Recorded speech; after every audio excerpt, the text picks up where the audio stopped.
Hey guys, welcome back for another Baker Belt Sexy Time Tip of the Week. What I'm going to talk about in this video is a strengthening exercise for your glutes related to pain in your IT band.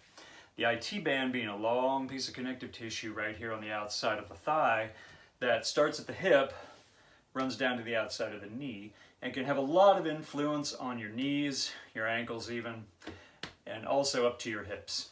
So, sometimes an influencer, or oftentimes an influencer in tight IT bands is either weak or tight glute muscles, particularly the gluteus maximus, the biggest one back here.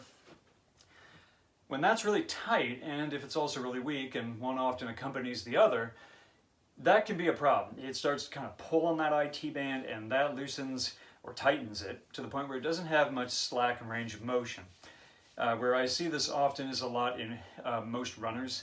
You know, that kind of monocyclical movement where you're just really moving this way and doesn't allow a great deal of motion, range of motion for this area, and over time that gets really tight, and that can lead to some issues with knee pain. What you can do for a strengthening exercise is glute bridges.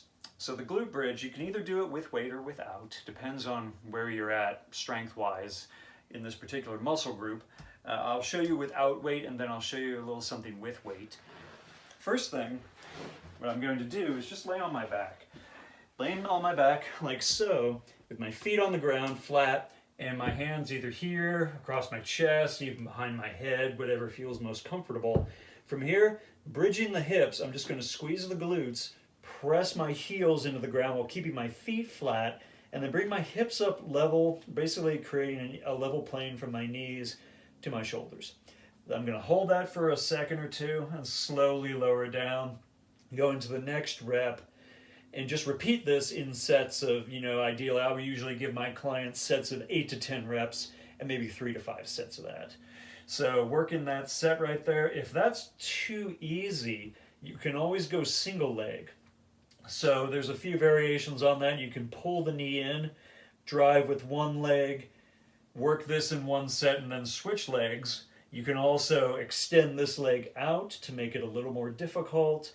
And if all of those feel a little too easy, you can always spice it up with a little bit of weight right here on your hips, either a dumbbell or a kettlebell, or for the really advanced athlete, a barbell across your hips with some weight, possibly a pad to help that, because it is going to get a little uncomfortable on your bladder and your hip bones.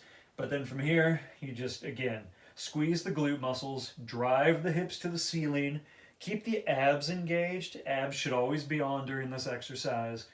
And make sure when I press up, all the weight is going right to my shoulders and not so much my neck. Kind of hard to do, but you always want to be aware of that because you don't want to strain your neck. Like I was saying, sets of 3 to 5, 8 to 10 reps, but 3 to 5 sets. And about a minute or two rest in between, depending on what you need. So give that a shot, guys. Let me know how it goes, and I'll talk to you guys next time.